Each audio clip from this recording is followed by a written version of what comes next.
everybody, welcome to another Three Geeks Podcast. I got Justin and I have Mark Viniello with me. Nice to meet you, Mark. How are you? I'm doing great. How are you? Doing well, man. Doing well. I'm super excited to talk to you. I love talking to special effects, makeup people behind the scenes that do all the cool stuff with just the VFX. And how did you get into it? Was it always just a passion for art that you fell into the movie business, or how did that kind of come about? I mean, I always like to say that, kind of all of us, you're kind of born strange. So you have interests as a kid that most normal people don't. I mean, you'd have to go back to my mother died a week after I was born. And as a result, my father moved us to Danbury, Connecticut to live with my grandmother. He worked really hard to support us. So my grandmother essentially raised me. She's came over on the boat from Italy. And she loved movies, especially the old movies. She used to go to the movies during the Depression, and she would, we'd watch the old movies together. And the ones that fascinated me were the monster movies. And she would tell me about Boris Karloff, Bela Lugosi. I didn't get to see, at the time, they didn't really broadcast any of her favorite actors' films, which was Lon Chaney Sr. But she told me all about him, that he was this actor and he would change his face from film to film and become a completely different person. And for some reason, that really resonated with me. And I spent the better part of my formative years like drawing monsters, sculpting dinosaurs out of Play-Doh, and like gluing shit to my face in my basement when I probably should have been playing sports or something. So that's kind of how it happened. I mean, I had no connection to Hollywood. I just have a very obsessive nature, and it's not enough for me to be a fan. If I really like something, I want to know how it works. I want to know it from the inside out. And I was just fascinated about making movies and how you could make something and then put it on a screen and have just such an amazing impact on people. I mean, I still love movies, and I think it is an amazing art form that has the ability, if it's done right, to really make you feel stuff. I mean, good directors, actors, and script can make you cry for these people that you're seeing that aren't really there, and they're not really who they say they are. They can make you afraid. It has a real emotional impact, and that really resonated with me as a kid. Yeah, I mean, that's awesome. What was it like when your mom saw something on the big screen of yours for the first time? I bet that was cool. Like, regardless. Oh, my whole family. The biggest, the first wide release film that got my name was The Santa Claus, and my family stayed till the end of the credits, like family and friends, and I got a lot of phone calls during the holiday season when that first was released. That's awesome. That's the Tim Allen Santa Claus, right? Yeah, that was the first one. The first one. That's awesome. And what'd you do for that? That's one of my favorite Christmas movies, so I'd love to hear. Oh, I got a lot of stories. Yeah, please. So backing up a bit, the last movie I saw in New York was Jurassic Park. Because I'm from back east, I have no connections to Hollywood whatsoever. And after college, I went to a film school, a SUNY Purchase, and my dad said, "You got to move to California if that's going to be your dream." So I bought a ticket, opening night, June 11th, 1993, the Poughkeepsie Galleria, had friends and family in tow, saw Jurassic Park on the big screen. It was everything I wanted it to be. ILM, Stan Winston, dinosaurs killing people. And at the end of the film, I stood up and I told everybody in attendance that one day I'm going to work on the sequel.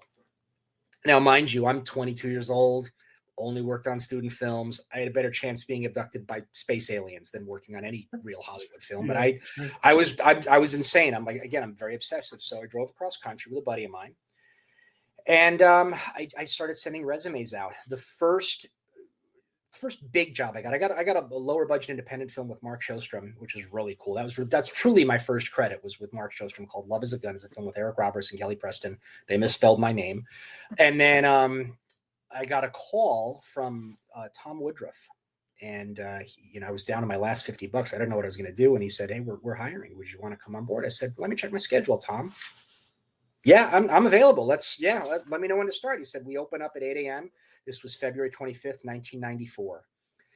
Amalgamated Dynamics opened at 8 a.m. I showed up in the parking lot at 6 a.m. and I waited for 2 hours for them to open the front gates. And then I got in, and the first two movies I worked on was The Santa Claus and Mortal Kombat. Oh, so dope. They're big ones. Like, I kind of jumped into the deep end without my swimmies. So on the Santa Claus, we had to do these makeup tests, these prosthetics to make Tim Allen look like Santa Claus, various stages. And they needed a lot of prosthetics run out of this material called foam latex, which is a material that's been around since the 30s. It was used in the Wizard of Oz. It was used on, I mean, it's still used today. It hasn't been completely replaced by silicones. And the guy who was in what's the foam room, which was this little closet room where you would mix all these toxic chemicals to mix up the rubber and then inject it in a mold, and then you bake the mold. And because they needed, I don't know how many sets of these things, because a set is only good, a set of prosthetics is only good for one day of filming. They asked Brian, like, you know, can you use some help? And he's like, yeah, I mean, that new kid seems pretty good. Let's try him in here. And I was like, all right, cool. So that was it. I was in the foam room with Brian Moore for the bulk of that film. And that was running all of the prosthetics and the pieces for Tim's makeup and, you know, making sure there wasn't anything bad and logging them and then running the reindeer skins and then some elf ears. We had to run a bunch of elf ears too, and there were various stages of elf ears, like hero and background and stuff. So that was my job. I was in the prosthetic makeup department for the Santa Claus. That's awesome. And I'm gonna be honest, you were in some of my favorite films, so we could be here all night. So I'm gonna try to be very nitpicky, but so I'm gonna jump right to Lord of the Rings because that is my favorite thing of all time. Like that is my favorite trilogy. That's like, do you have any stories that you can tell me about Lord of the Rings? I do.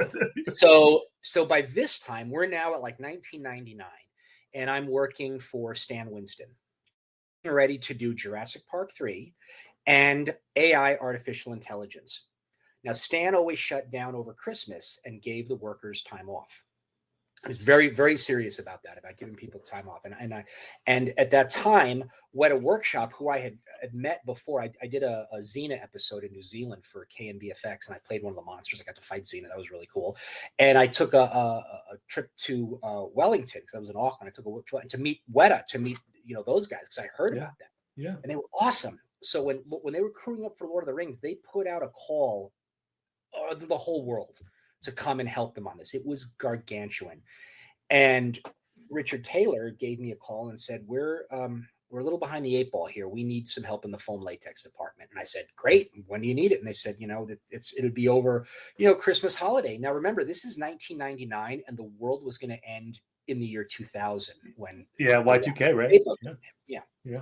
So, and the first, and I discovered that the first place that ground zero was going to happen was New Zealand, because that's really the first industrial country. If there was going to be a problem, that would be the first place that would show it.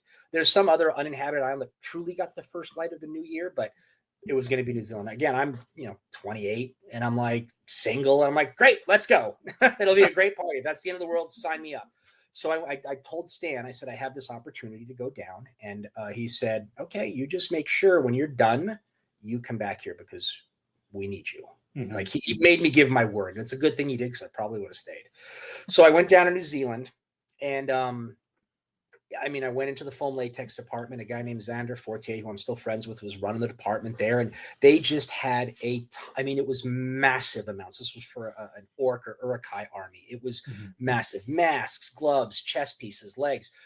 And there was like 4 or 5 people in there. So we would start at 7 a.m. and by 6 p.m. we would be putting the last molds in the oven and setting the timer and going home for the day. Lord of the Rings is one of those films that every person that works in movies would hope to one day be a part of or get their name on. I mean, I could have like, given up the ghost and died after that film was done. They very graciously gave me credit on all 3 films, even though I really didn't work on them that much. It was like a couple of months. And they're just wonderful people. And I'll be a little honest. I mean, I went down there with a little bit of a chip on my shoulder, like, let's see what these Kiwis are going to do for this. See what I can bring from them. I'm at Stan Winston's.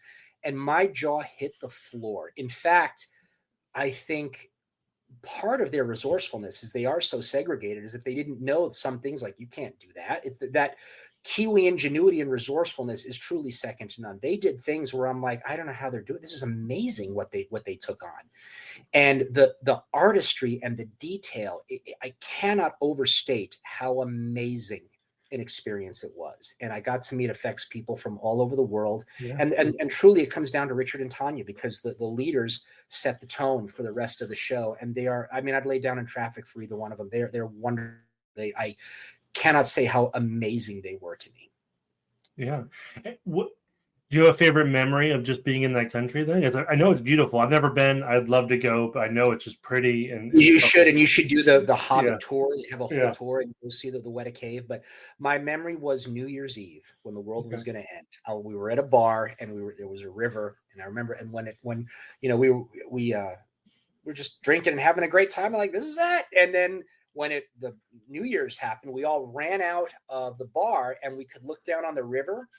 And on the river, I saw all these little pinpoints of light because it was far distance away. It was people on their cell phones checking to see, like, Oh, did yeah. it end? And it didn't. And it was like, great, we're still here. And then we partied even harder then. So that was a wonderful time. That was a good memory. It was amazing hearing stories about the production. I didn't get to go to set.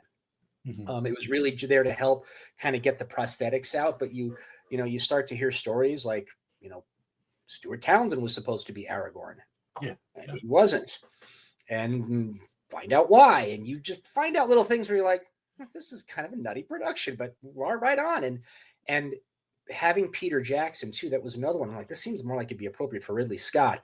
But Peter was the perfect person for it. And it was perfect. It was in New Zealand because the studio couldn't bully him. He could do what he wanted to do. And he was very serious. He's like, I'm not rushing this. I'm not going down in history as the guy that ruined Lord of the Rings. We're going to do this right. And he did. Yeah. Yeah. Incredible. It was awesome. Yeah. I'm so glad to hear stories about it. It's so cool. But like I said, I can cherry pick your IMDb all day. But like Jumanji, Jumanji's my childhood, man. Let's talk about it. That was the second movie I worked on at ADI, and that came in right on the heels of the Santa Claus. And I didn't know anything about it. And again, working at Amalgamated Dynamics that time, I mean, Tom and Alec they came from Stan Winston's. They were one of Stan's guys. And when they did Jumanji, they just had a vision and a way to do things that were just really freaking cool. They weren't afraid to push the envelope and do some really cool stuff that, it could fail spectacularly and they'd lose a ton of money, or it would be really cool. And one of my most visceral memory of Jumanji was we made a little bat puppet, because in the beginning of the film, the thing happens, the bats come out, and this puppet, I mean, it was this big, it could make expressions, it could smile. I was in charge of doing the wings. So we had a mold, and I was stippling layers of latex, and I was like laying little thread in for veins. I mean, it took me like a week to do both wings, but you hold them up and it looked like a bat wing. And remember, I go to the theater and I'm so excited to see the bat, and it's literally on the seconds where it lands on her shoulders, goes, and then it cuts and they fly away. And I'm like, when is it coming back? Like, there's got to be something. Like, it has to be the big boss at the end. Something has to happen. And nope, that was the end of it. And that was a very sobering experience about making things for Hollywood. But to Tom and Alec's credit, they made sure that even if this thing it could have been the star of the film, the detail and the care that went into that, even though it was on the screen for 3 seconds, it was a beautiful, beautiful piece. Sure. And I did want to ask you about 10,000 BC. Now, it's been a long time since I've seen it. I just remember I remember the promotion for it more than I remember the film. Like, do you have any stories about that? Because it was not being a wild time. Many. I'll be honest, because at that time I was working for Patrick Tatopoulos, who again is someone else that I cannot sing his praises enough as a creative artist and a boss and just a cool human being. And I forget, we had finished a show, we were waiting for another one to start, and 10,000 BC came in. And instead of letting me go, he's like, Mark, do you want to be in the mold shop? And I'm like, sure. I'm not a great mold maker, but that was really it. Was just helping make these molds of these models that would then go to the visual effects house. They would scan them and animate them. I'll be honest, I've never even seen the film. I didn't work a whole heck of a lot on it. I was just kind of helping, not screw up molds, having mold makers yell at me that you're doing a terrible job. I was like, I know, I'm trying.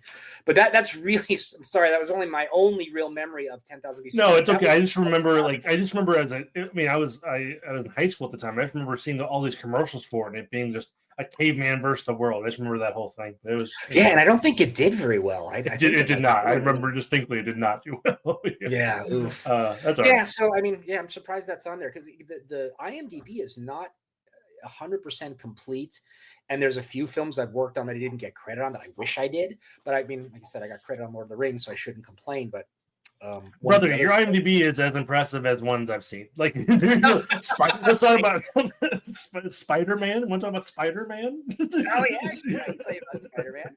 Do you want to hear the one film that I didn't get credit on? That I was like, yes, that you did. Okay. You did throw that up. Yeah, for sure. Let's do it. So I'm at Stan Winston's. I'm working in the prosthetic department, and I was hired on Austin Powers 2: The Spy Who Shagged Me to be in the prosthetic department on latex. Yeah. I got stories about that too. And I'm setting up the room, and Stan always had other shows going on, and stuff was coming in and out. And I remember these guys brought these molds, and they're like, "You have to run some gelatin pieces out of these, and we have to ship them off to Philadelphia like today." Mm-hmm. And I'm like, "All right." And I'm like, it was a slashed wrist. It was a blown out back of the head, like a gunshot wound. Yeah. And I remember going, I mean, all right, what is it? They're like, it's some Bruce Willis film shooting in Philadelphia. And I'm like, all right. And I looked on the mold, it said 6 cents. And I'm like, all right. So I ran the pieces. Right. And I never thought anything else about it. I forgot about it completely. A year and a half later, I'm in the theater, like with everybody else, just like riveted to the screen. And the kid is like, you want to go find my dad's gun. And he turned around and went, hey, like, I know what that is. And then I waited for the, I just generated, I didn't sculpt it or mold. I just ran the gelatin out of it. And then the credits came and I'm like, yeah. So the 6 cents was one of those ones that I did do a small part of and didn't get credit. Dude, that's an incredible story. That's awesome. You had no, again, to your point, I remember meeting the original Uncle Owen from Star Wars, like at one of those, like, this is going to sound terrible, one of like those has-been cons. Sure. And I remember being like, dude, like as an actor, like, what is it like to be part of pop culture and changing cinema? Did you guys know you were making something special? He's like, what are you kidding me? George didn't know. My agent called me up. He's like, here, you got this gig for 3 days. I'm like, great. And I go do it. That was the end of it. Yeah. And I'm like, I've never forgotten that because I've been that way myself. Like with the 6 cents at the time, I knew nothing about it. I just make these molds, get them out, and focus on making Mike Myers Fat Bastard. Okay, you can't segue. I know. We'll talk about Spider-Man in a second. Okay. I'm about Fat Bastard. So Stan was an artist, and he loved characters. I mean, when Austin Powers came in, it wasn't a high budget film. It wasn't. It's going to sound elitist, but it wasn't worthy of Stan Winston's attention. But he liked the script. He liked the character of Fat Bastard. He thought there's something really cool here that I want to be involved with. I think we can do something really neat. The good news is Rick Baker had done Nutty Professor and had broken a lot of ground with that we would like read the magazines like, oh, that's a good idea. We should probably do that because we had 1/10 the amount of time that Rick had to do that, which was very stressful as well. And I mean, we did a full naked suit. We did tons of prosthetics. There are a couple of stories, some I'm hesitant to share. Only show you're comfortable with. I'm sure it was wild. I can believe it very much. I can tell you one thing that happened was when the show ended, when we thought we were done, Stan had an off-site mold storage place, and we put all these molds on this little gator that didn't have any walls on it, and the mold shop super was driving, and he took the corner really fast to kind of scare me, and the Hero Austin Powers mold flew off and hit the concrete and cracked. And I went, oh my God. And Tony, and the guy looks at me and goes, sir, what did you do? And I'm like, I didn't do it. He's like, and he's just laughing. So he took it and he put it in the T-Rex's mouth to hide it in the storage unit. And then sure enough, 3 weeks later, Supervisor John Rosengrant comes over and goes, so we got to do some pickup shots for Austin Powers. We got to run some more Fat Bastard makeups. And I'm like, we do? I said, talk to Tony about getting the mold out. And of course it was like, what? And then we figured out a way to patch it and get it done. That's awesome. That was one of a few stories. I'll tell you a couple offline. Yeah, please. I would love to hear it. Yeah. But that does pick it up memory. Like, what was the most rushed or urgent thing you've had to like, oh crap, this went wrong, we have to do that? Did you have like a memory that like really like, shoot, we have a day to do this, we got to get it done? Anything that has happened so many times. Oh, okay. I can't think of one. Mostly TV. The TV stuff was always a gnarly schedule because it's TV. Yeah. Is there one that stands out? I can't think of one right now. I mean, maybe something will pop up as we continue talking, but that invariably happens, and it happens. I mean, it can happen for, the director decides to change something at the last minute, or there's a variety of reasons why it could happen. Sure. Nothing's really jumping out at me though, because again, it's happened a lot. It happened on Jurassic Park. It happened on Austin Powers. It happened on Austin Powers. I'll tell you what happened on Austin Powers. Please. Yeah. This was after Christmas. I'd gotten back. This was before Lord of the Rings, but it's when I started on Austin Powers, which was 97, 98. And we started running pieces, and Stan came in and said, we gotta run them all again. And I was like, what? He's like, it's the wrong color. And I go, well, what do you mean it's the wrong color? Like, it's, we're running it. We run the foam latex and we made it like a pale neutral flesh tone. He's like, it's wrong. It needs, and I kind of was like, what? I was a little indignant. And Stan goes, come with me. And he came over and he showed me a bust of Mike Myers he only showed me a profile. It said, this is the piece we're running right now. Okay. And I said, it looks great. And he goes, yeah, he's Scottish. And he did the other side, which had a very pale piece on it. And I went, oh, motherfucker. Right. He's right. He's right. He's Scottish. He's right. It's got to be that. Mm-hmm. So we redid all the prosthetics. That's wild. Stan had an eye. Yeah. Stan had an eye. And Stan would be the first to tell you, like, he's a good artist, but he hires people better than him. And he was never afraid to do that. He had an eye for talent. He hired the best people he could find. I think that's a sign of a good leader, or at least a good boss. And so, that's awesome. So let's dip our toes into Spider-Man. I think you have credits on Spider-Man 1, 2, maybe 3, if I scroll high enough. I don't know. I might have done 3. I worked for 3, like for 10 minutes on 3. Oh, okay. Story, okay. But I don't know if I got credit. I shouldn't have if I did.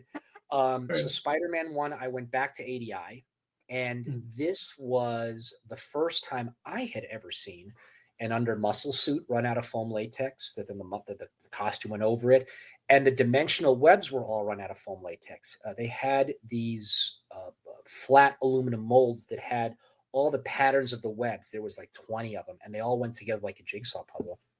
First time I'd ever seen anything like that.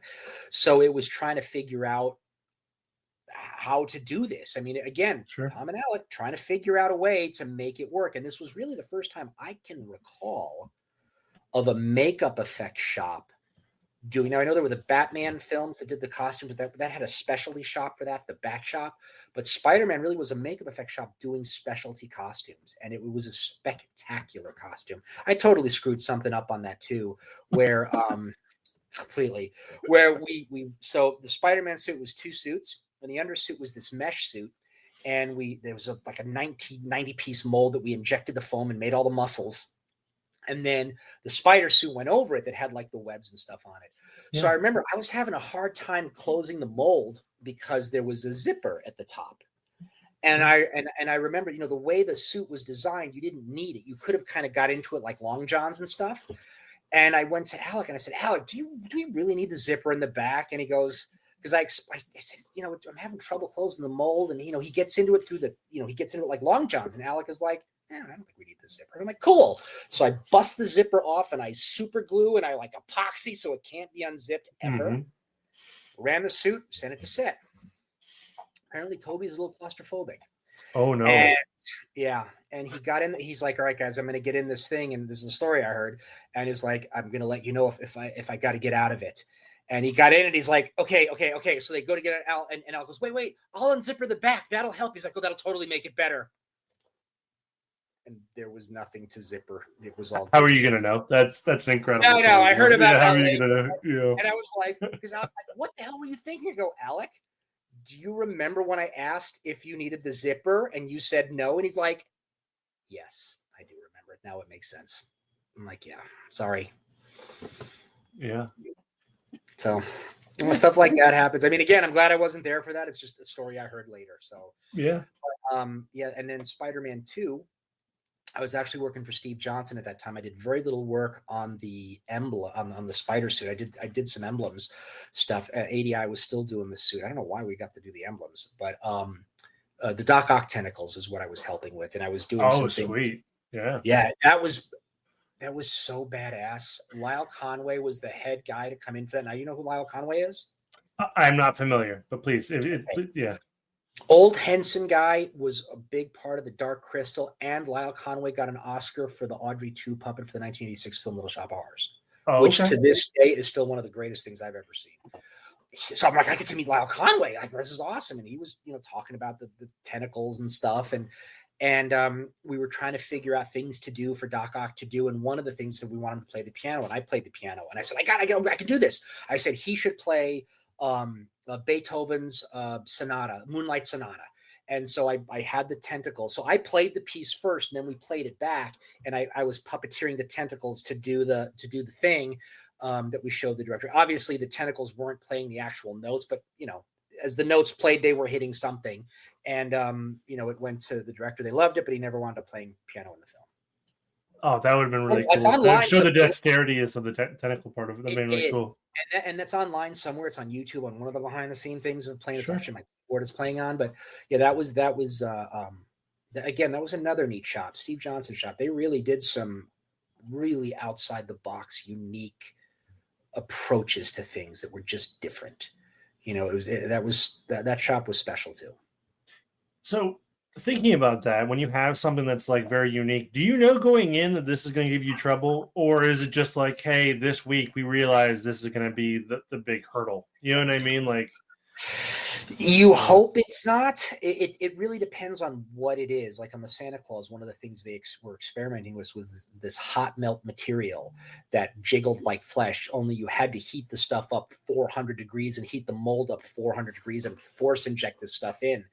That was, and then we discovered it's a bitch to seam, it's a bitch to paint, but somehow they figured it out. The guys in charge figured out a way to make it paint. Steve would do that too. Effects can be funny, and myself included, I'm guilty of this. Sometimes you get in your own head and you overcomplicate things that you don't need to. And, sometimes I have to check myself. Someone that I used to work with that was amazing at coming with some practicalities was a guy named Dan Rebert. I worked with him at Masters Effects on True Blood.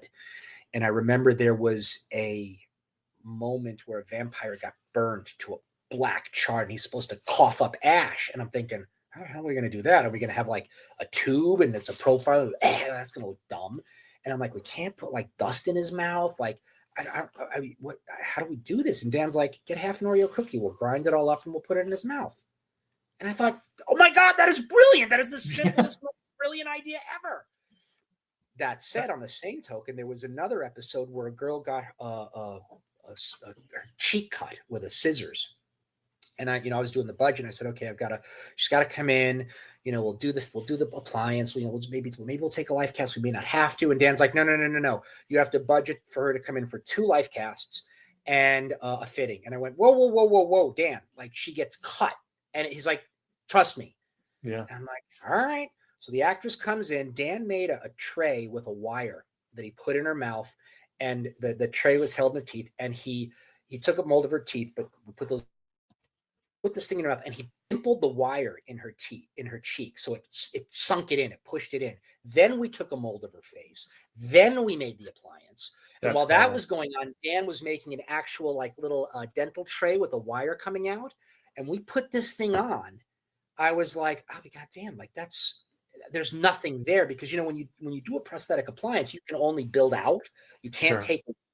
So, but that was an instance where I was like, that's amazing. That's outstanding. So, but again, that's that outside of the box thinking.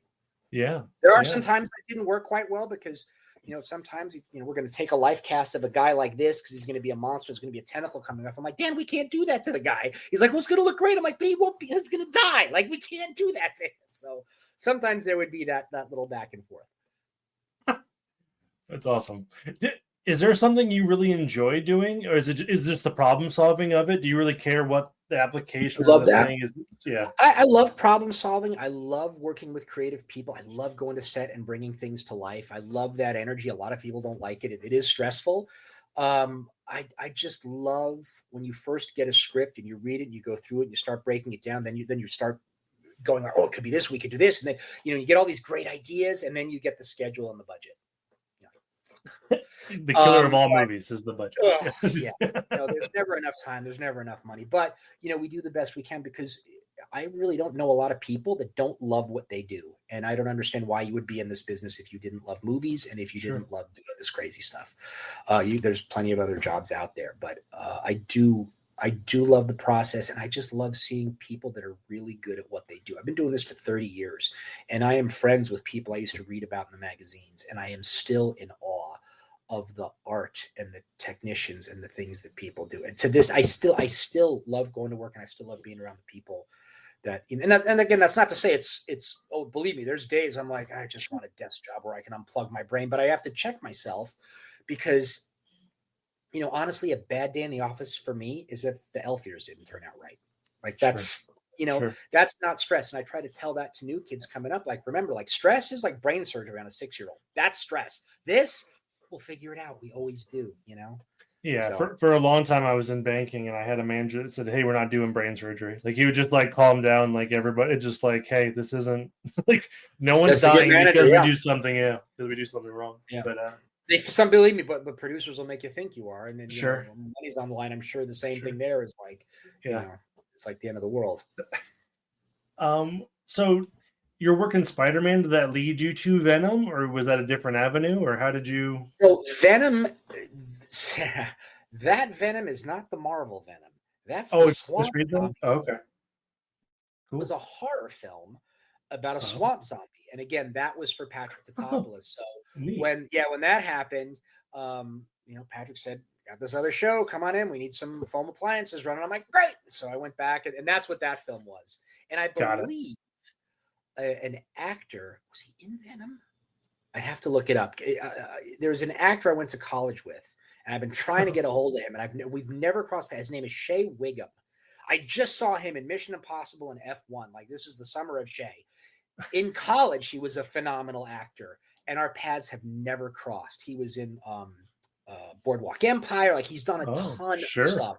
Yeah. And I just always, because I still have the video we shot in college. It was a movie called Dances with Coyotes, and it was about a guy who gets drunk and he wakes up next to what he thinks is a hot chick, but it winds up being a really big fat guy, and he can't get out because he's lying on his arm, so he chews his own arm off to get away. And so that was what I did in college to Shea, and I'd love to reconnect with him. And I think he was in Venom. I think I heard that he was, but I could be mistaken. Sure. But you were in a lot of horror stuff. You were involved with a lot of horror stuff. Aliens, that's a huge franchise, and like we have Alien 4. Alien 4. My bad. Yes, you're right. Aliens is right. My bad, everybody. But yes, the franchise that is Aliens, not Aliens the movie. That was an awesome experience. That was amazing because I'm trying to think about how this worked. I think we started Alien Resurrection after we wrapped Starship Troopers, because I came back from Wyoming. So I was on set for that film, and we were in the new shop, and we had already started making the Alien pieces. And I was like, to work on an Alien film, I'm like, this is one of the movies that got me in the business. Alien. I even liked Alien 3 that Tom and Alec did. By the end of that first year of working on it, I'm like, I don't care if I see another face hugger or chest burster as long as I live. It gets old. But what was really cool about that was, Tom Woodruff is, legendary creature suit performer. He was Pumpkinhead. He was the Alien in Alien 3 and a variety of others. And I happened to be close to his size, so I could fit in an alien suit that they made for Tom. And I'm like, badass, I get to be an alien. So I got to be an alien in Alien Resurrection. And it was my first time really being on a suit in a big film. So I would always look to Tom as to what do I do? Like, and I remember there was a moment in the film, if you remember, when the aliens are in jail and like two turn on the other one and they attack him and his blood makes a hole in the ground and they all escape. Yep. So in that scene, in some scenes I'm attacking, and in other scenes I'm being attacked. Like there was like 3 of us in the alien suit, me, Tom, and this other guy, David Pryor, who's now a director, doing that scene. And what I remember is after the alien has been attacked, we have this carcass lying there. There's a hole cut in the set, and they have this gack around it, and special effects who rigged it to smoke and stuff. And Tom and I are sitting in this enclosed room, and we're looking out of the neck, and I'm just sitting there, and I see like a little fire just pop up around the hole, and I'm like, huh. And it goes around, and I'm like, huh, starting to get bigger. Now I'm in a suit. I can't see where. We're in this enclosed room, so I look over at Tom. He's stoic. And I'm like, all right, well, if Tom isn't worried, I'm not going to be worried. So I'm sitting there and the smoke's starting to happen. And I keep looking at Tom and he's not moving. So I'm like, all right. And then eventually the door opens, people come rushing in, they get us out. And, are you okay? And I'm like, I'm totally fine to get the heads off us. And, I'm like, whew. And I look over at Tom, we're in the, outside this. And I'm like, Tom, I thank you for staying calm because I would have flipped out. And Tom's like, dude, I was napping. I had no idea what was going on in there at that time. So that was as you do. That's awesome. That was Alien 4. Yeah, I got to meet Sigourney. Got to spend some time with her. Was she super cool? I feel like she's super cool. I have nothing. Yeah. Super cool. Like, you talk to Ripley and, and she really wanted to do like comedies like Annie Hall and stuff. That was, and she told me about, because I said, I have friends that are actors. I got to ask you some advice for them. And she would tell me stories when she was going to acting school and what, the teacher said to her sometimes and she truly said, just have fun with it. I mean, she was so goddamn cool. She kept calling me her puppy alien because I made her laugh. We were in this pit and they're covering us with slime. And I'm literally, I'm up to my chest and the guy has shorts on next to me and he's covering me with slime. And I kind of look over and I kind of like rub the alien's head up and down his leg and got slime all over him. He's cursing me and she thought that was the funniest thing ever. So she signed an autograph to me to my puppet alien and Baby Godzilla because she knew I was going to go play Baby Godzilla after that. Just an amazing woman. Just awesome. I can't say enough good things about her. That's awesome. All right. Baby Godzilla. Tell me about it. You hinted at what you just said, and I'm a big Godzilla fan too. So let's delve into that. So Godzilla, we're back at like 1997. So this was six, seven around there. So Patrick Tatopoulos was the effects supervisor for Stargate, and then the same team did a little film called Independence Day. Just a little film. And monster hit. And after that, they went to do Godzilla. And Sony basically gave everybody an open checkbook and just said, we got to top Independence Day. And Patrick grabbed everybody in town from every shot. He was making offers to people, like doubling their rates and like, just come work on Godzilla for a year. And people were leaving left and right to shops to go there. And I was contacted to be in the foam room and be in the suit. And I said, you're going to pay me how much? And so I went to Tom and Alex. I'm like, guys, I just got this offer. And they're like, and they heard the offer and they're like, you think Patrick would hire us? And I got a big laugh out of that. Totally cool. Nothing was really happening at ADI at the time. And so I went to Godzilla. I was in the foam room. I got to meet Richard Davison, who ran all the foam on the first Jurassic Park. And that was really awesome. And then I auditioned. They knew I was a suit guy, even though I'd really only done one or two suits prior to that. But I was like, I get to be Godzilla is one of my favorite characters growing up. Like my dad, introduced me to King Kong versus Godzilla. He took me to the drive-in to see Godzilla versus Megalon. So I'm like, I'm in. So I willed myself to be one of the guys chosen to wear that suit. And we trained for months. I was in the shop working, but then I would have to train. And then there was a time when we got closer to shooting that they just had all the Godzilla performers in a training facility. And we all worked out all day just to get in shape, walked around on those leg extensions. And, I'll tell another story that's going to sound like I'm bragging, but I swear to God, this happened. Brag away, my man. This is cool. I hate to be like, I also hate to be like, oh, you dropped something. What? A name. Like, oh, I didn't mean, I'm just trying to be genuine and tell the story. Yeah. The Baby Godzilla suits were massive. They were these huge things. We were on these leg extensions and they had a tether. So we had an AmSpec vest on, which is a pick vest where it's a vest you wear, it's custom fit to you, and they'll pull stuntmen when guys get blown out windows and stuff. And they had us on a tether and a wire that ran to a track. So we're trying to walk hunched over as a Baby Godzilla, and they're leading us so we can walk. And everybody's doing great except me. I could never get the time. I don't know if it was the guy pulling me or something was off, and I was getting pissed because everyone would charge, and then I would be there hanging, trying to get my footing because I'm suspended from the cable. Mm-hmm. So I finally said, hey guys, because I'm on a comm. I said, can you do me a favor? Can you just cut the fucking cable? Can I just be freestanding, please? Yeah. And they're like, you sure? I'm like, yeah. We've been training for months on this. I'm in pretty good shape. Because I'm getting pissed. They cut the cable. The weight came down. I took a step. I took another step, and then I doop, doop, doop, doop. I didn't run, but I walked around one side, turned around, walked. I hear people cheering and clapping because the thought was, I mean, the other guys wanted to kill me because they were going to have to run tracks and cables. But now it's like, look, they can walk by themselves. But ultimately, that was never an issue because we could never run like the CGI characters was. So the bulk of our work was either kind of standing, maybe taking a step. Sometimes there was a fixed leg into the set, and one leg was free. Mm-hmm. And there was a scene when they're running by the dinosaurs, and this footage exists somewhere. I've seen it online where I'm like thrashing and I snap my stilt and it dropped me like a house of cards. This thing weighed like 125 pounds. Yeah. So there's some B-roll footage somewhere. And you just see this one baby Godzilla go bloop on its side, and John Reno, the professional, picked me up and was like, so I didn't dislocate my knee. So that's my Godzilla story. That's a pretty cool Godzilla story, my man. That's sweet. It was pretty awesome to have the professional keep me from dislocating my kneecap. But yeah, he was a cool guy. Everybody, again, great show, fun show to work on. Yeah. I didn't like the movie that much. When I saw the film, I'm like, well, most people didn't.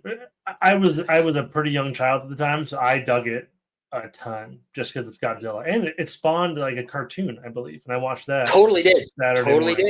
Did. It was Patrick's design. I mean, I again, it was a wonderful experience, and what I found a lot of times is fun films to make wind up not being so fun to watch, and films that are like a nightmare sometimes are great. There have been a few times that hasn't happened. Lord of the Rings was one, and Galaxy Quest was one of those films that was like, it was just fun top to bottom, even fun from the script all the way to set. That was a lot of fun. I loved Galaxy Quest. Like that was just a hidden gem, like a random Star Trek movie that kind of like, oh man, it was so good.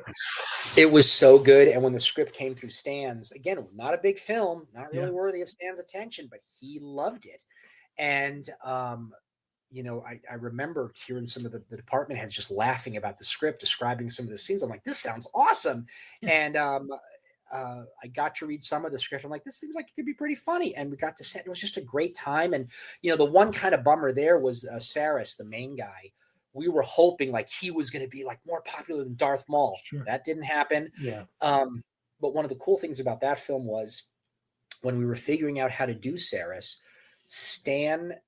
years earlier, Stan was in the running to do Planet of the Apes. And he, it was a kind of, he did some tests. He did some animatronic masks that were a little too complicated, but then Stan and another artist, one of on this team, his name is Christian Calhoun, who I'm still in touch with. He's not in the business anymore, but they developed a self-contained mechanism that the actor would wear. And as the actor was talking, the lips would articulate. Neat. It was not RC. It was super cool. It was awesome. And I remember getting a call in because they pulled out the tapes. They started watching them. You can see all this stuff now at the Stan Winston School of Character Arts, by the way. Like if anyone wants to go there, they've got Stan's son, Matt, and Eric. They are releasing stuff that had been under lock and key in a safe that had never been seen before. And one of them is the Planet of the Apes tests that they did. That's cool. And I saw this tape. I mean, they pulled it out of the vault, and I'm sitting there, and I felt like a little kid again. I got so excited. I'm like, I didn't know how they. I couldn't figure out how they did it, which I really love when I get that feeling. Yeah. And one of the things we discovered as we had done the Saris makeup is that the sculpture was a very lizardy looking, and the mechanism didn't work quite as well. So we discovered that giving him more of a simian countenance with a muzzle was the key to make it work. So we resculpted it and did it, and that's how it worked. And the actor Robin Sachs was great in that stuff. It was a really badass character. This might be a little bit more in the weeds than I want, but like, how long does it take to go from just a concept to an actual like foamed out like kit? Does it? Depends. I'm sure the size and stuff matters, but like it depends on like a prosthetic makeup. I mean, if you know, right now I would give. You know, we do the life cast. So actor comes in for a life cast. Now we'll do scans. That's like, you know, a day. And we generate the positives, make the master molds. That's a couple of days. And then the sculptor comes in and you want to give your sculptors, you know, now, I mean, used to be you give a sculptor 3 weeks. Now they're lucky if they get 10 days. Again, depending on what it is. And then, you know, you go through revisions and back and forth, and then you make the molds. I mean, I could say from concept now today to the first prosthetic makeup test, 6 to 8 weeks, which is fast. I'd rather have 12 to really, and they're a makeup artist, brilliant makeup artist. And Kevin Haney said, to do a makeup process, you really have to do it 3 times. And he's right. You really do. You have to figure stuff out. And, then you look at some of the works of Kazu, who did the amazing makeup on Maestro on Bradley Cooper. I mean, those kind of makeups and the makeup he did for Bombshell on Charlize Theron. It's a makeup I wouldn't want to touch. I would be terrified. Like, give me the monsters, but I mean, I say that now, I would love the challenge, but that's intimidating. I mean, her canvas is perfect. You can't hide anything anywhere. And Kazu came up with ways to, like, you scan the nose, you make these nose plugs to change the shape of her nose. Like, who thinks of that? Like, Kazu does. So again, you talk about somebody that just thinks differently and is just a perfectionist. Like, it's pretty amazing what he does. So, I mean, he probably gets more time to do that stuff than I would. Sure. So That's pretty awesome. But I do want to talk about one more movie, and then you sent me a bunch of images, and I would like to share them, and you kind of talk about them, and then we can. But I don't want to forget about Cabin in the Woods, because that's one of my favorite horror movies of all time, and I would love to hear whatever you can tell me about. So Cabin in the Woods came about. I had started working at Optic Nerve, working on Heroes in CSI New York, and I think it was during the hiatus. It was right around then. And Dave Anderson and Heather Anderson, AFX, his father is Lance Anderson, who's a legend in this industry, who's been doing stuff that, back on The Thing. They got this film called Cabin in the Woods. I didn't know anything about it. When I went to the shop, and we were doing it at the old Bat Shop, as I recall. And when I went in, it was like, it's a reunion, you see people, but it was a murderer's row of talent. Like, the people they got to work on this, it was pretty awesome to be a part of that crew. And, people had their different characters that they were in charge of. I mean, Sean Smith was running the whole show, and, Dave and Heather obviously were, but, Sean was kind of managing the shop, but everybody had their character. Hiroshi had the merman at the end. Norman had the werewolf, and I love werewolves, and I have Norman Cabrera doing a werewolf. And what tripped me out about Norman Cabrera, if any of you, nobody knows who he is, please look him up on Instagram, look at his work. Norman was one of those people I used to read about in magazines, and to work with him, and I got to see his portfolio. There'd be a picture, and I'm like, wow, Norman, what'd you do on this? He's like, everything. And I'm like, what? Because sometimes I'm like, I sculpted this, or I did this, or I did the paint on this. Like, hair work too? He's like, yeah. I'm like, all right. So when it came to the werewolf, Norman, this is how we're doing it. And him and Matt Rose sculpted the body. He did the head. He told the mold makers how he wanted it molded. He talked to me about different foam things that he wanted done. And I like, yes, sir. So, and the little tricks and things, you could tell Norman was an ace, and he had done this a gajillion times. The design was from Konstantin Sakaris, again, who's an old friend of mine. It was great to see that. And it was on Rick Citrone, who was also most famously played Batman and Batman Superman in that warehouse fight. Awesome. Oh, sure, yeah. I feel like calling him like a stunt guy. He's like a performer. Like, the guy is awesome. Used to box, used to spar Tommy Hearns because he had a long reach, and that helped Tommy Hearns. I'm like, oh, okay, cool. Yeah. Yeah. So the werewolf, and again, Norman, I mean, he directed how he wanted the teeth cast. We had soft teeth, so when he was biting an actor, it wasn't hurting them. He didn't punch all the hair, but he styled all the hair. Sure. Like, Norman had his hand. He touched that thing from beginning to end, and it was one of the best creatures there that came out of that thing. The merman was cool. I loved the merman. Oh my gosh, that was so funny at the end of that movie. Oh. Hiroshi's design and the way that mold was made for the head, it was like, I'm going to get technical here, but it was partial silicone. It just suffice to say, I had to call a colleague and be like, dude, how would you run this? And he said, I would pin this and do this. I was like, all right, that's what I'll do. It was Roland Blancafleur, who is one of the greatest foam runners ever, and he has his own company out called RB Effects that makes prosthetics for people. I called him just to get to pick his brain. Sure.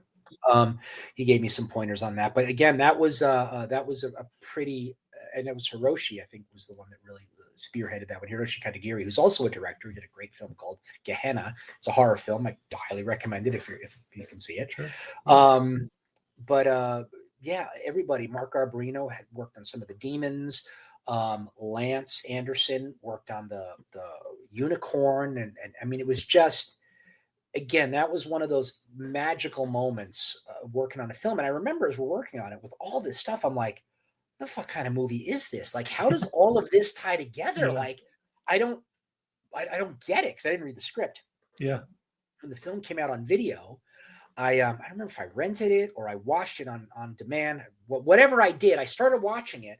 And you know how the film opens up, and I'm like, 5 minutes in, I paused it to just make sure I was watching the right film. So I'm like, wait, what is this? And then I went back, and then it was, just an awesome, awesome ride. I love that movie. And I'm really I want a whole universe of that movie. I would love for them Tell to me just about start it. picking out all those creatures and stuff. Oh, it'd be so You cool. could do movies with all of them. I mean, All they of even had Todd Masters, my old boss, up there work on it. I think it was before I started working for Todd, doing some of the ballerina and stuff like that. I mean, it was just one of those films that was awesome. And again, as an adult now, but you watch again, watching a horror film, getting excited, eating the popcorn, just loving it. And that rarely happens on films I work on, especially if I've gone to set with it, because I know how the sausage is made, so it's like, I'm right off, it's hard for me to enjoy something I was very close to, but like making that film was great because I didn't go to set and I could enjoy it because I had no idea what the hell was happening. And I think it was a brilliant, brilliant take. That's all. And you bring up a topic that I wanted to pick your brain about. Is it hard for you and folks in the business to watch films in general when you're like, oh, I know how they did it? Like, is it hard to turn off like the professional side of your brain while you're watching a film and be like, oh, I'm just in Star Wars. I'm existing in like the room rather than, oh, they have wires there. Oh, I see how the prosthetics were made. Oh, what I mean? Like, so I've gotten better at that the older I've gotten. And if it's a good film and it grabs me, I just go along for the ride. Yeah. I try to turn off that part of my brain. Sometimes it does pop up if I see something. I'm like, ooh, like for example, seeing F1. I know it's not a horror film, but I'm like, the camera work in that. I'm like, I thought it was amazing CGI. I'm like, I don't know how they did this. And then I saw the behind the scenes. They had little mounted cameras on the fender that would swivel to Brad driving and then swivel back. And I'm like, that's awesome. So there are things I can appreciate that I'm like, how do they do that? But and sometimes if I see, for lack of a better word, a bad edge or something that no one else will see, I can't help it. Like I see certain details just because that's how my brain has been conditioned that no one else will see. And it doesn't take it away. It doesn't anymore. And I've learned to give a lot more grace, because I was very judgmental as a kid. Like that sucked. That design sucked. That makeup sucked. And I'm like, well, motherfucker, you don't know how much time or how much money or what they had to do to deal with to get that shot. So shut the fuck up, kid. Yeah, so that was, kind of how I've learned that over the years to just be like, I don't know the conditions they had to do this in. So I now just try to sit back, eat the popcorn, enjoy the beat. If it's a really well-crafted film and that director knows how to manipulate you, he's got me and I'm off on for the ride. Yeah, that makes sense. But I do want to show the folks the photos you sent. You like, I love like some of them are so artsy. I was like, let's talk about it. It'd be fun. That's the baby Godzilla team. That's myself on the left. Okay. Then behind me, the guy with no hair, that's Kurt Carley. He also played Mama Godzilla. In the foreground is Brian Simpson. Brian Simpson is a very accomplished stuntman and creature suit performer. I mean, I think he stunted the Predator in the first Predator, even though he's not 7 feet tall. Cool. And I can't tell I can't tell if that other guy is Preston or Bruce. And then there's another guy facing the other way. I think the guy facing to the right is Preston, and the guy in front of him is Bruce Mars. That was at the training facility with those leg extensions on. We would walk around for hours and we'd try to keep our elbows in so we didn't look like, chickens. So, and again, we looked at Jurassic Park at how did the raptors move? And so about keeping the elbows in. That was, it was a long time ago, but man, I remember like it was yesterday.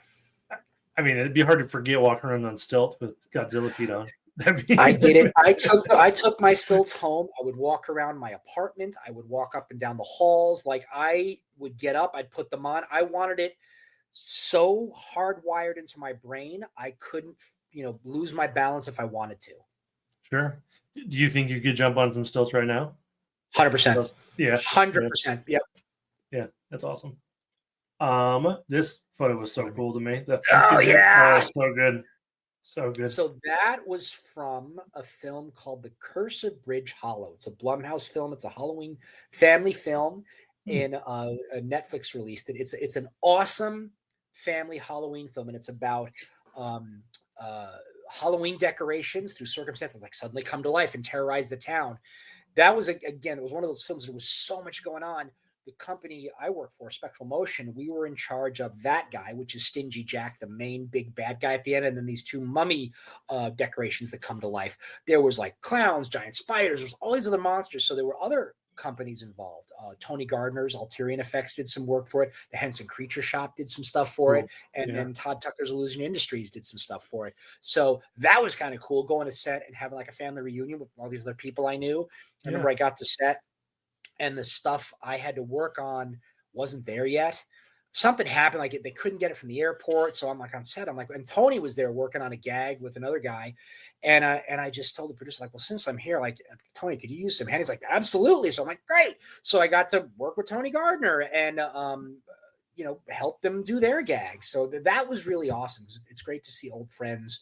And when you're in the trenches with them, working for a common objective. But that was a neat character that was on a 7-foot tall stuntman and Kyle Zapernick. And he looks, if that's just a person, that's a huge human. Yeah. He's a huge human. And that head was a foam latex face that was animatronic. And the lighting inside was practical lighting. And the way the guys designed it, it was like some type of chaser LEDs that it crackled like fire. And they made it so we could like dim it and really intensify it. Because in the film, he breathes fire. And the VFX guys are like, this is awesome. Like, you're doing all the interactive lighting for us. I'm like, great. So it worked out really well. And that's one of the things about working for Spectral Motion is that, Mike and Mary Elizalde have assembled a team that they're the best there is. And the stuff they do always is just a little bit better than what you would think or expect. Like, they can't do something simple. It's almost frustrating. When we did a marketing campaign for the Cursor Bridge Hollow, they did a pop-up Halloween store and had people in costumes, and we made a giant spider and stuff to come to life. And you film it, you can see it on YouTube. And I'm like, we made this giant spider, and I'm like, guys, this has got to be a Halloween costume. This is Halloween level. Like, this has got to be crappy. It is the nicest Halloween level spider ever made in the history of the planet. It still looks like a one, but it's gorgeous. I mean, if I was Roger Corman, I'd make a whole film just around the spider that was made. It was beautiful. So speaking of this, are you one of the houses on your street that go all out in Halloween? Because I would imagine you can do some really cool stuff just in general. My neighbors are very upset that the plumber's pipes are always broken. And on St. Patrick's Day, most professional alcoholics take that night off. I don't do. I'm like the Grinch house on Halloween. Like, it's dark. There's nothing there. I don't even dress up to give candy or stuff. I mean, maybe one day when I'm retired, when I'm done for this, I'll probably do it. But I take Halloween off, generally speaking. I'll make my kid, which is fun, and I'll go. My kid's grade school, even though she hasn't been there in 2 years, they call me in for career day, even though they stopped doing career days like around Halloween. So I'll bring all the heads and I'll do it. That's cool. That's what I do. Fun. Yeah, that's fun. That's awesome. I thought this was a pretty neat picture too. What's going on here? So that is from the Amazon Prime film, The Tomorrow War, the Chris Pratt film. And Spectral Motion made the practical creatures. So that's me on the back puppeteering the practical queen. I think they call her the female, whatever that lays the eggs. This was all replaced by CGI later because they made her much bigger and she did other stuff. But there are some practical elements in there, some practical robotics and stuff that we've done.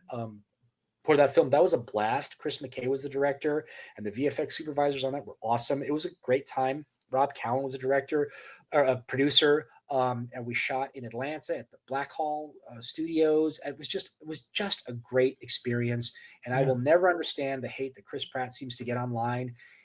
That guy, you work long hours, you're tired, the crew gets burnt out.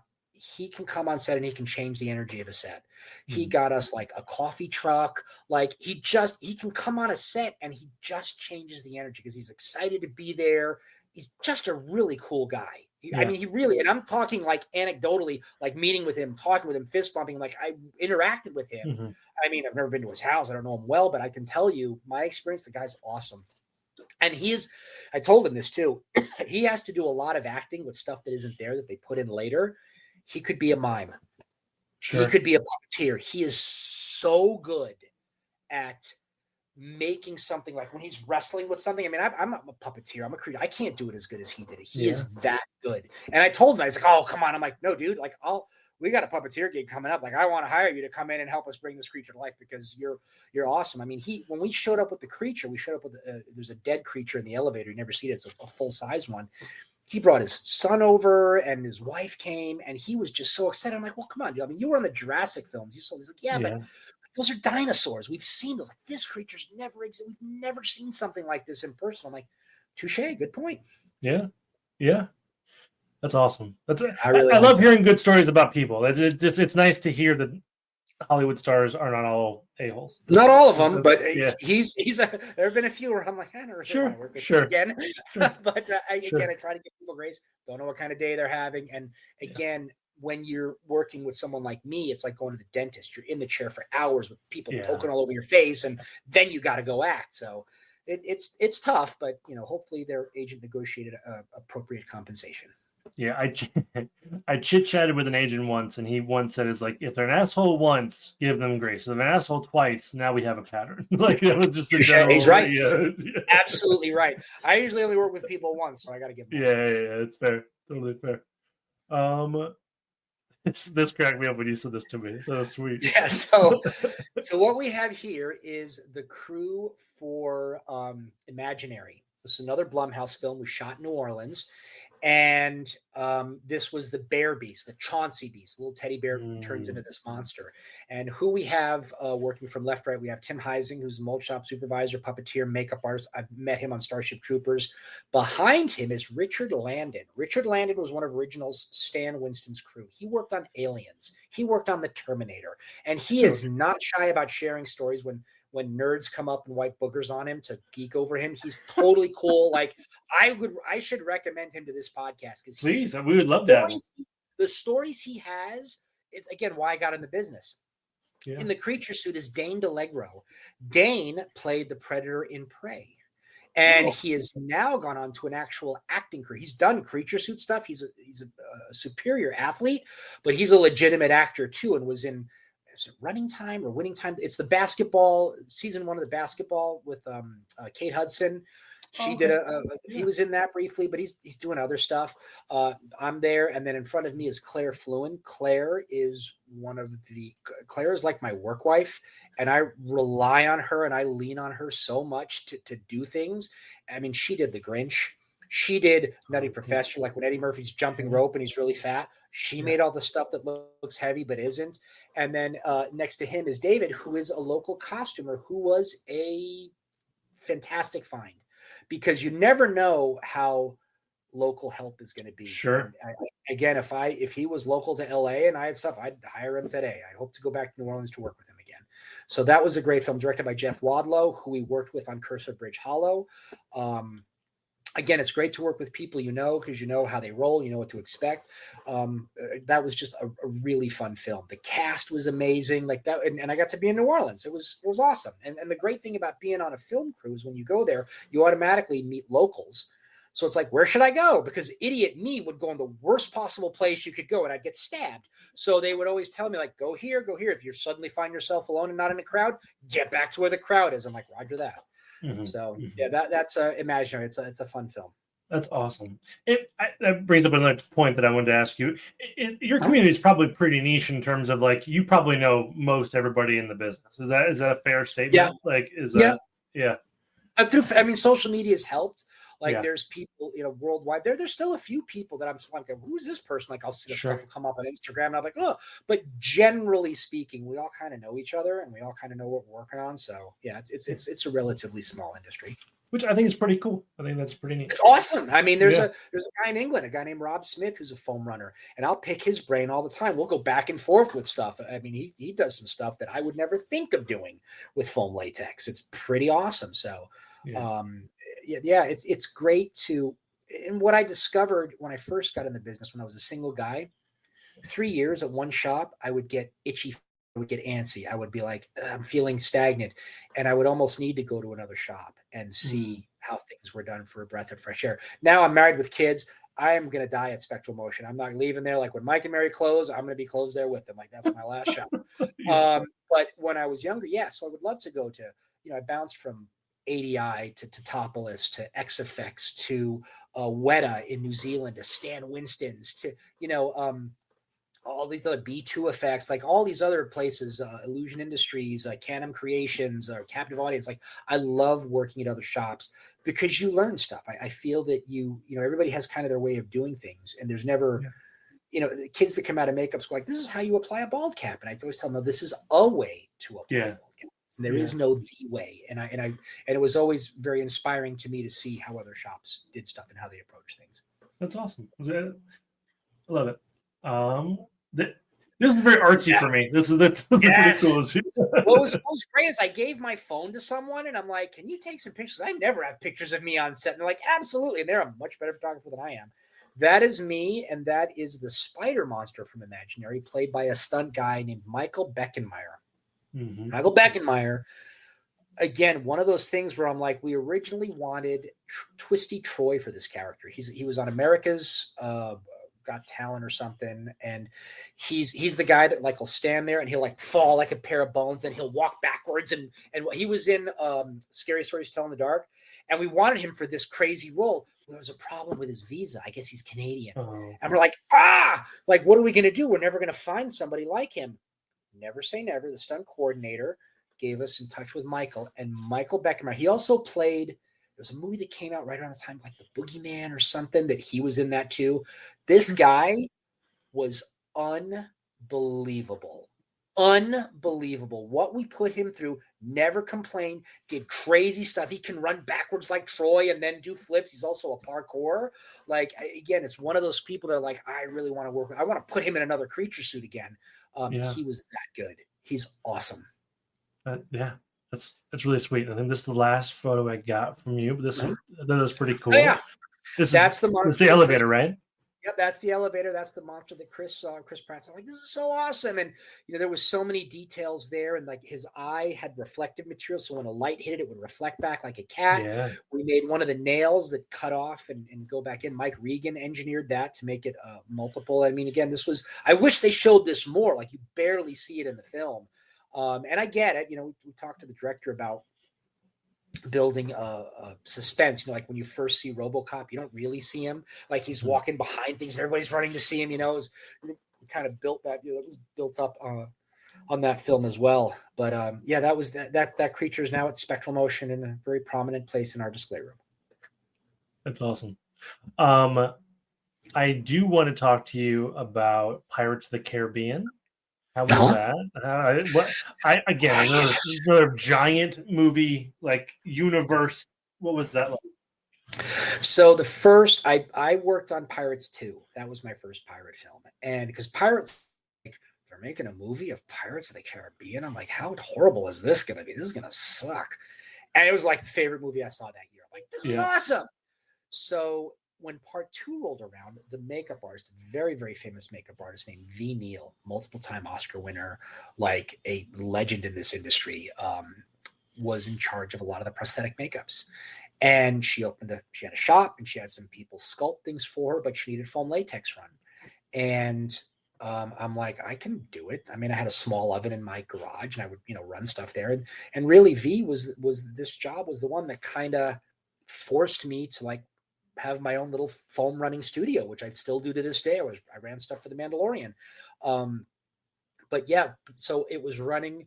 My biggest memory on that, going back a few years, was just the cannibal appliances. And a lot of them Joel Harlow sculpted, who has his own shop now and is an amazing artist. So it was just hundreds and hundreds and hundreds of pieces. So you get all these molds, and you have to like organize them, and then you run the pieces, you open them, you grade them, and then you kind of lay them all out, because I don't know how many. She just said keep running them, so I just kept running them, and I just kept giving her invoice. She kept paying me, and I just kept giving them trays and trays of prosthetic appliances that then they went down and shot with.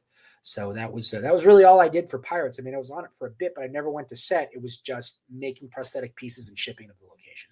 Was it like a bunch of different types of appliances? I assume a bunch of just odds and ends. Yeah, the way they designed them, like you had like a chin that had like a look on it. You had a nose. You had nose with the things in them. You had the long earlobe. So what it looked like to me was what we like to call potato head makeups, like a Mr. Potato Head. Like you take these different pieces and you put them all together, and you have a character.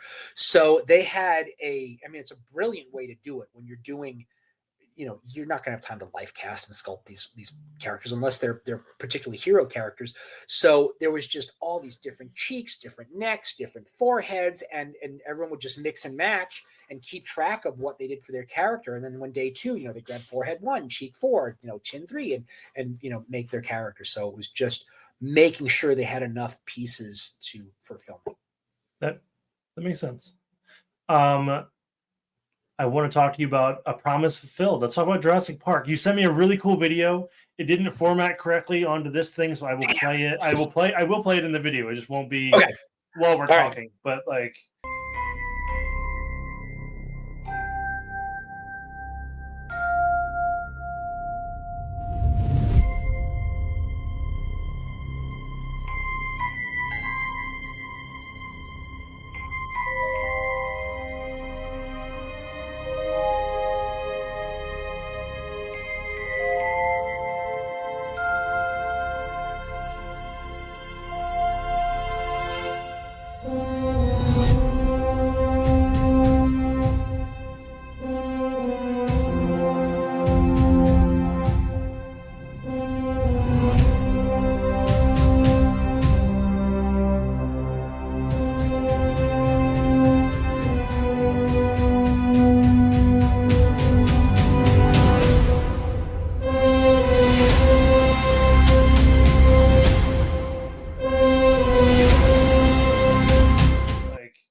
so backing way up,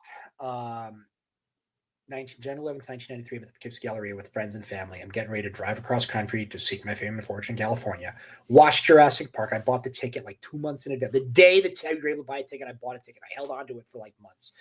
And at the end, we stayed to the end. I always stayed before I got in the business, I would stay through all the credits with a notepad, and I would furiously scribble down the names of all the effects artists. And I would try to keep track of their careers and what movies they worked on. Just because I'm a nerd, I love this stuff. So at the end of Jurassic, I told everybody I'm going to work on a sequel. And like I said, I have a better chance of being struck by lightning. So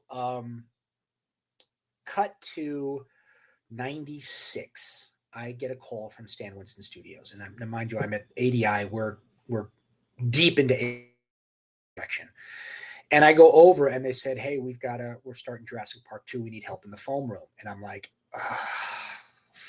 because now I'm conflicted, because one thing you don't do in this business, especially back then, is you did not leave in the middle of a show. That was an unforgivable sin. And I said, I can't, I can't do it, guys. I'm sorry. I'm committed to Alien. And they're like, you sure? And I'm like, yes. And I left there going, okay, how can we? I was asked to work on the film. I could have worked on the film. I had to keep my integrity and actively turn it down. So I could have worked on the film. I didn't get to. That's fine. I respect it. I hopefully in the same position, I would do the same thing. You have to. Yeah. I mean, again, and it's unless they were like, we're going to pay you like $300 an hour, then I'm like, bye. But obviously that wasn't going to happen. There was no upside to it. Professionally speaking, it was it was another job. It was working for Stan Winston, but I couldn't leave Alien. I couldn't do it. So cut to 1998. I'm trying to think of the order now. Did Austin Powers 2, The Spy Who Shagged Me, Sixth Sense, End of Days, and I don't remember where Galaxy Quest was in there, or Pearl Harbor. They all kind of blended in, but I remember doing something, and then the bay door opens up and a forklift comes in with this giant mold, and I'm like, what's that? And they're like, it's a raptor mold. I'm like, why? Like, you didn't hear? We got greenlit for JP3. We got a year. And I'm like, oh, yeah. And I'm like, no way. And then I started thinking, oh my God, no way. I have to run these giant foam molds. I've never, this is huge. Like, one of the biggest thing I've run was the brain bug for Starship Troopers, which was gargantuan, but I only had to do it once. So I kind of freaked out. And I also know that there was a precedent set with the people that were in that department before me. So, but one of the cool things that happened was this Pteranodon character was proposed to be built. And Chris Swift headed up that character. Jason Matthews headed up that character together. And I don't even know how my name got thrown in the hat as one of the performers for it. I probably lobbied for it because but they, we weren't sure if it was going to work. So what they did was they mocked something up for me, and there's pictures of me out in the sun, and Bill Bryant, who was the original Stay Puft Marshmallow Man working on the film, was walking with a big piece of plywood so I didn't burn to a crisp because I'm a white boy. But I remember it was this moment where, you know, I'm in this like thing with like ski poles and stuff that was bent with this stupid thing on my head. I don't have a suit on. And I remember it was like, we're like, Stan's coming. Stan comes in, and I do my thing. Stan literally looked at me for 5 seconds. Like, yep, that'll work. Let's do it. And he walked away. What I've discovered in this industry, a lot of times people can't see ahead. They can only see what's in front of them. I've had directors, you know, we do a mock-up, we just throw something together to show scale, and we'd have safety pins, and they'd be like, those safety pins are going to be the real suit. Are they like, no, we just put those in there. He's like, okay, right. So there's going to be no safety pins, right? Like, no, there's not. We promise there's not going to be any safety pins. Stan wasn't like that. He saw it 5 seconds. He was like, yep, go for it. And then we built the Pteranodon suit, and that was the hardest suit I was ever in. But Stan, again, you know, the characters was what mattered to Stan. So he hired a personal trainer on his own dime. And there was a gym at Stan Winston's studio that Arnold Schwarzenegger designed with Stan. It was the most perfectly complete little gym I've ever been in before or since. And this trainer trained me and John Rosengrant for months, 3 times a week. We'd go in an hour before work. We would do our specific workouts for the characters. I'd go have my protein shake, and I'd go start my day. And we did that and thank God we did, because even if I worked it on myself, that thing would have folded me in two. It was so heavy and hard to be in. Yeah. It was, I mean, and the motors were so strong. I mean, my head was in a carbon fiber shell. I couldn't look left or right, and the head was mounted on something. When they fired that motor and that head whipped to one side, the torque would throw you, and you couldn't see, you couldn't breathe. It was the hardest thing I've ever done, but it was so well worth it. And I'm so honored again to be a part of that. It was an amazing experience. A lot of funny stories too. When they tried to fly me, that was a comedy of errors. That was not a good idea. And because I was so enclosed, they had a tube feeding me oxygen and another one sucking out my CO2. That would stress me out. If somebody walked by and wasn't paying attention, they kicked one of the tubes out and my air got cut off. Within 4 breaths, your body goes into panic mode. There's nothing you can do to talk yourself out of it. But it just was a dream come true. And I use this story as an example to anybody that wants to do something, that has a dream, that thinks there's no way I can do that. I mean, when I made that statement, again, the Hollywood might as well have been another planet. It was that close to me. It was the most ridiculous statement made out of ignorance that anybody could have made. But I was determined. I said, this is what I want to do. And some of it was luck. Some of it was circumstance that I was able to then cross that off my list. Yes, I did work on a Jurassic Park sequel. That's awesome. Mark, what do you got coming up? What's going on in the world? So it's been a slow couple of years. I mean, between COVID and the strikes, that 1-2 punch has really been challenging for Hollywood, and productions are going everywhere else but here. Spectral Motion, Mike and Mary were very smart, and they've diversified. So we do work for theme parks, and we do stuff for fine artists that have animatronic animated displays. I'm happy to say that it looks like California tax breaks are making a difference, and the phone is starting to ring, and we have, for the first time in a while, I've got like 4 scripts I'm breaking down for some pretty exciting projects. I'm unfortunately bound by an NDA. I can't say what they are, but they are happening. Some of them are shooting in California, which I can't remember the last time that happened. So I'm hopeful this momentum can keep going, and it just isn't a gasp of air before we drown again, because it's been very challenging for a lot of people in this business these last couple of years. Yeah, I very much believe it. Well, I hope nothing but success. It's been a wonderful hour and some change with you. I would love to have you on again. Anytime. Yeah, I promise. I have about 35 other movies I want to talk to you about, but we're getting a little long. No. Can you do a Q&A with some of your viewers or anything? Let's do it. I love doing Q&As. Well, also you can come to our live show if you want. If you ever want to come, we do every Saturday. We can do something like that. That'd be cool. Awesome. I can't do it this Saturday. That's okay. I've got a meeting for one of those big films. But let me know when. I'll make it happen. I'll reach out to Richard Landon, and we'll see about getting him on here. And he talk about stories. Dude, I would love it. Terminator, first Jurassic Park, Predator, Monster. No. Like, please, I'd love to pick his brain. Yeah. You got it. Any socials? Sorry to talk over you. Any socials? Yeah, I'm like Facebook and Instagram, but I'm not on them very much. Okay. Like Instagram, I guess I post the most stuff that I've done, but I really don't. I'm not nearly as active on them as I probably should be. But again, I'm very responsive. If someone wants to send me a DM, ask me a question about something, by all means. I'm one of the teachers at the Stan Winston School. I've got a video on life casting, and I'll help. If somebody has a foam latex question, bring it my way. Hopefully, I can help you.